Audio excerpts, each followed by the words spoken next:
the LG G3 with MLA OLED panel, the Samsung S95C with second generation QD-OLED panel. These are the brightest OLED TVs available to buy on the market at the time I filmed this video in August 2023. But some of you may be worried about whether pushing peak brightness to these unprecedented levels will increase the incidence of image retention and OLED burn-in, especially in light of the OLED longevity burn-in test carried out by data-driven website ratings. Well, let's do a side-by-side comparison, shall we? On your left is the Samsung S95C with stock graphite heatsink as implemented by panel supplier Samsung Display, and on your right is a rival OLED television with custom multi-layer heatsink. If we displayed a peak wide 10% window at full blast in HDR on both OLED TVs for 10 seconds, then switched to a full screen gray slide, you can see that the rectangular afterglow took longer to disappear on the Samsung S95C, whereas OLED X was able to clear away image retention in a quicker manner. And even when going up against the LG G3, which is equipped with a heatsink, OLED X still managed to exhibit less residual image under the same test conditions, thanks to its more advanced multi-layered heat management configuration. By now, some of you may have already guessed that OLED X is the Panasonic MZ2000, the flagship TV from the Japanese brand for 2023. The 55 and 65-inch MZ2000 use MLA OLED panels from LG Display, as evidenced by small circular lenses on these subpixels magnified to 900 times, which are the actual micro lenses deposited on the MLA panel. Somewhat surprisingly, the spectral power distribution of the Panasonic MZ2000 was slightly different to that of the LG G3, but this may simply be due to different production batches, given that the subpixel structure and pixel aperture ratio on both MLA panels are identical. For HDR, peak brightness measured 1470 nits on a 10% window after calibration to D65 white point, and 220 nits full fill. The combination of MLA OLED panel and more advanced heatsink allowed the Panasonic MZ2000 to reach higher brightness, however slightly up to 25% window size than 2023 flagship OLED televisions from LG Electronics, Samsung Electronics, and Sony. That said, because of how our eyes perceive brightness in a logarithmic manner, and also the different tone mapping philosophies adopted by different TV brands, the Panasonic MZ2000 did not necessarily look brighter than the LG G3 and the Samsung S95C all of the time, even though it would outperform any 2022 OLED televisions including last year's LZ2000 when it comes to HDR impact. Talking about tone mapping, the MZ2000 adapted its tone curve to max CLL metadata with accurate PQ-EOTF tracking until roll-off, allowing the TV to preserve more specular highlight detail in HDR titles containing 4000 nit elements, though at the expense of overall APL or average picture level. By the way, as far as we're aware, Panasonic OLEDs such as the MZ2000 are the first on the market that can report on the ST2086 metadata embedded in HDR10 movies. All you need to do is to long press the info button on the remote control. Owing to the presence of white subpixels within its MLA OLED panel, the Panasonic MZ2000 naturally couldn't match the Samsung S95C QD-OLED in terms of brightly saturated colors, even with Rec 2020 Color Remaster engaged. In order to compete with QD-OLED, LG Electronics has also made some advancement on this front with its bright color saturation boosting in non-game mode, so the G3 would render bright colors in a more saturated and impactful manner than the Panasonic MZ2000, therefore actually coming closer to matching the presentation on a Sony BVM HSX310 reference monitor.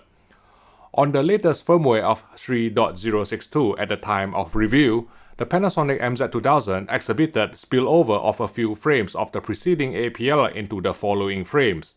causing visible luminance fluctuations during scene cuts from a very high APL to a lower one, and vice versa. In all fairness, we only spotted this phenomenon when there's a drastic brightness difference transitioning from one scene to the next during playback of HDR10 films with above average APL, not in conservatively graded titles which are becoming more and more prevalent these days. We tested multiple source formats and did not see the scene cut luminance fluctuations in SDR and Dolby Vision content, nor with input lag set to fast. indicating that it is a bug with the HDR10 processing on the MZ2000. We have informed Panasonic. The company is already aware of this issue and promised to fix it in the next firmware update before the MZ2000 goes on sale. The Panasonic MZ2000 provides the most comprehensive multi-HDR format support on the market, including for HDR10 Plus Adaptive and Dolby Vision IQ. Talking of which, one key improvement over last year's LZ OLED series is that most video processing settings, including sharpening, noise reduction, and motion interpolation, can now be switched off in Dolby Vision IQ mode on the MZ2000, making this ambient compensation picture preset a viable choice once more for video enthusiasts. Thanks again to Panasonic engineers for listening to feedback. Just like last year's LZ2000, as well as the JZ2000 the year before, the MZ2000 uses the same MediaTek MT5816 HDMI 2.1 chipset, whose shortcomings have been well documented by ourselves in previous videos on this YouTube channel. Native 10-bit gradation wasn't as smooth as we would expect it to be, with the skies in the 4K Blu-ray of The Martian, and also in this scene from Kingsman manifesting more posterization than the LG G3 and the Samsung S95C. This is not helped by the fact that Panasonic continues to not offer a user-adjustable smooth gradation decontouring filter in its picture menu, unlike what's found on LG and Sony TVs. Near black gradation in HDR mode was affected too, with this low-light quantization test pattern looking blockier and coarser than on the LG G3 and the Samsung S95C, which could manifest from time to time in very dark HDR scenes. To be fair, Panasonic has deployed stronger temporal dithering just above black to improve near black gradation from what's seen on the LZ2000 and JZ2000. But this would also cause a handful of dark HDR sequences to appear slightly noisier on the MZ2000 even from a normal viewing distance. While near black luminance on our 65-inch Panasonic MZ2000 review sample tracked marginally darker than reference in HDR filmmaker mode out of the box, the provision of highly granular calibration controls allowed us to get things closer to the Sony A95C mastering monitor, even though some chrominance overshoot remain unavoidable in a number of challenging scenes due to the presence of white subpixels in the MLA OLED panel. SDR color accuracy on our review unit was already outstanding in filmmaker mode out of the box before any calibration once all ambient sensor settings were disabled. This could be improved further with a quick manual calibration since Kalman AutoCal was not working yet at the time we filmed this video in August 2023, resulting in a wonderfully cinematic and accurate presentation across a variety of SDR material we watched on the MZ2000, a testament to Panasonic's superior internal 3D LUT in pursuit of the highest color fidelity. For displaying WCG HDR content, DCI-P3 color gamut coverage came in at 99% in UV terms, whereas Rec 2020 coverage was 75%, which is as expected for a WRGB OLED panel.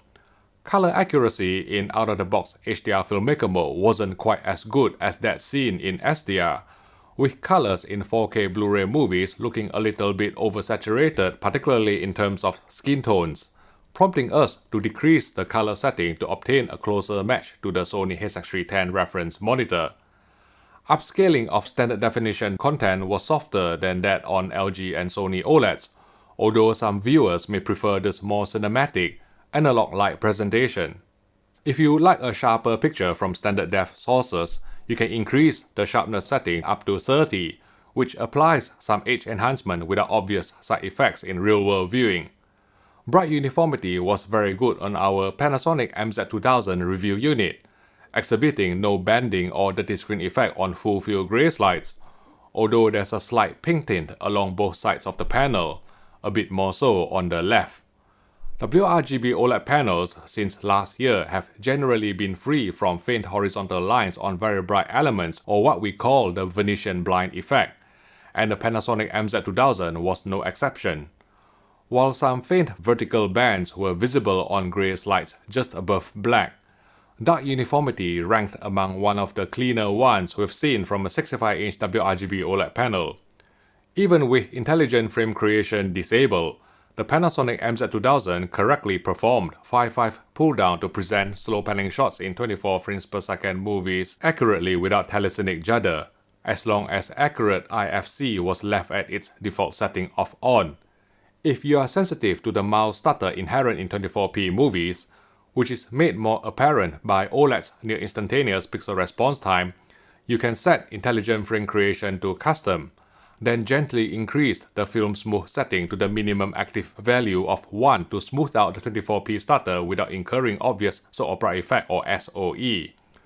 We set blur reduction to 10, and Panasonic's frame interpolation handled 50Hz broadcast well without introducing microstutter or frame skipping artifacts. Because no OLED TV panel supplier supports 120Hz black frame insertion anymore since 2022, the black frame insertion setting on the Panasonic MZ2000 operated at 60Hz,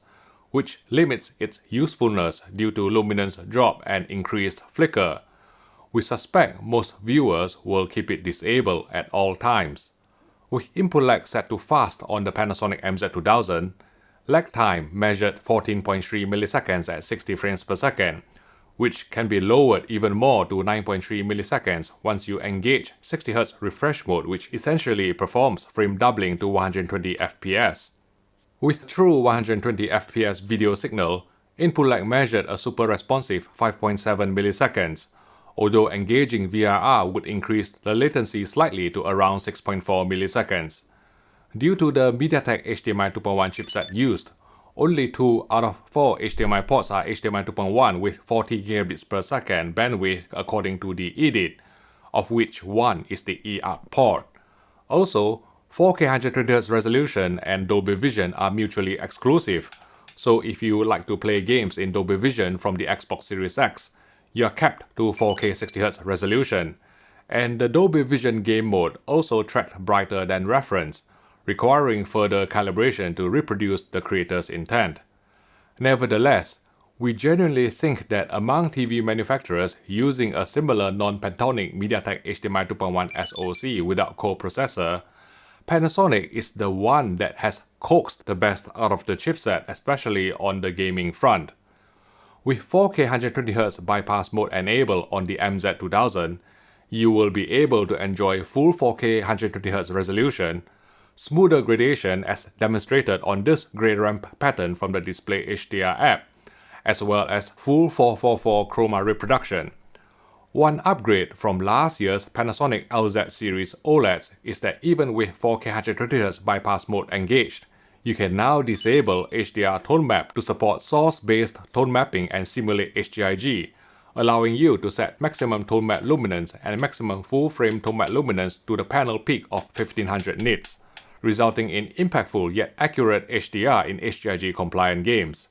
In fact, Panasonic has even introduced a new HDR True Game Picture preset which sets HDR tone map to clipping and input lag to fast by default, essentially an accurate HGIG game mode without needing users to jump through hoops. Though please be aware that ALLM did not seem to be working in True Game mode.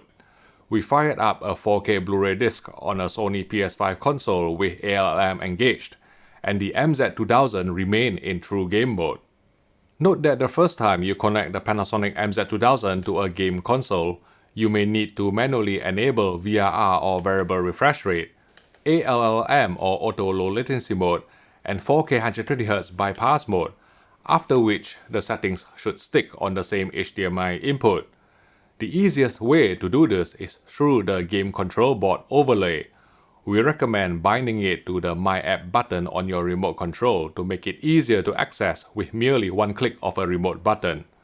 Otherwise, VRR including NVIDIA G-Sync worked well to reduce frame drops and tearing artifacts. But just like on every OLED television we've tested so far, some VRR flicker remain unavoidable in certain VRR games, particularly during more sedate scenes and on static menus. While the Panasonic MZ2000 didn't exhibit unnecessary auto-dimming in prolonged dark HDR scenes, logo detection dimming remained active at all times, especially given that the TV's logo luminance control couldn't be switched off, causing HDR games with static elements such as HUD to gradually dim down over time, negatively affecting the picture quality. In my opinion, if Panasonic wants to be taken seriously by hardcore gamers, the company should consider providing an off switch for its logo luminance control in the user menu, or dial down the aggressiveness of the logo detection dimming, or offer service menu access to disable the GSR or global sticky reduction algorithm entirely, at the risk of voiding the warranty a la LG and Samsung. Design-wise, the screen is supported on a swivel stand with a circular base. Like the LG G3, which also uses an AMOLED OLED panel, blacks on the Panasonic MZ2000 would look slightly elevated in the presence of ambient light, though not as grey as what's observed on QD-OLED TVs when hit by direct light. In addition to front-firing and up-firing speakers which have been tuned by Technics, the Panasonic MZ2000 features a pair of side-firing speakers to provide the most convincing Dolby Atmos bubble we have heard from an in-TV audio system in the year 2023 so far, with sufficiently deep and powerful bass which could very occasionally overpower mid-range clarity. To optimize the sound for your viewing environment, we recommend going through the space tune adjustment procedure, although be warned that you have to wait a while for the process to complete while holding the remote control for test tones to register on the microphone. It felt longer than watching the typing indicator on WhatsApp, and eventually getting a message. Panasonic's My Home Screen 8.0 UI is lightweight and responsive, with only a 2-row overlay occupying the bottom part of the screen, and a third row of thumbnail carousel appearing when you hover over an app. Personally, I prefer this intuitive interface over full-screen versions adopted by almost every other TV brand these days. To sum up, the 65-inch Panasonic MZ2000 is a substantial upgrade over last year's critically acclaimed LZ2000, thanks largely to the noticeably brighter AMOLED OLED panel supplied by LG Display, which contributes to some of the most impactful HDR we've seen from a consumer OLED TV. Panasonic's out-of-the-box SDR color accuracy and shadow detailing remain second to none, and when you add the most effective heatsink implementation to ward off image retention, the widest compatibility with various HDR formats, low input lag with impressive support for 4K 120Hz HDR VRR gameplay in an accurate true game mode, as well as the most convincing Atmos bubble to the equation, the MZ2000 is shaping up to be one of the best TVs you can buy in 2023, and so it receives our highly recommended award. The onboard MediaTek MT5816 chipset, used in flagship Panasonic OLEDs for the third year running, is getting a bit long in the tooth, although perhaps the reason why the Japanese manufacturer did not adopt the newer Pantonic SoC is because of the ongoing global chip shortage. Just look at the delays affecting the Sony A95L. To give credit where it's due, Panasonic has made the best of what I think is a compromised chipset, but at the end of the day, native 10-bit gradation on the MZ2000 won't look as smooth as top OLED models from rival brands, and the company still doesn't provide a user-adjustable smooth gradation decontouring filter to mitigate this issue. Brightly saturated colors in HDR content also didn't look as impactful as those produced by QD-OLEDs, not to mention the LG G3, which has implemented bright color saturation boosting this year in non-game modes to address this shortcoming. Now, if you are undecided about which OLED TV to buy, one place where you can get good advice is at Richer Sounds, a trusted British AV retailer with more than 50 stores in the UK, as well as a secure e-commerce platform for online purchases. If you join the company's VIP club, you will also get 6 years warranty included in the vast majority of TVs. So visit your local Richer Sounds store or online at richersounds.com for your next TV purchase. Thanks again for your support. Okay, if you can't stretch your budget to the MZ2000, Panasonic also manufactures more affordable OLED models which share similarly accurate color tuning, as shown in my coverage video you can watch by clicking here.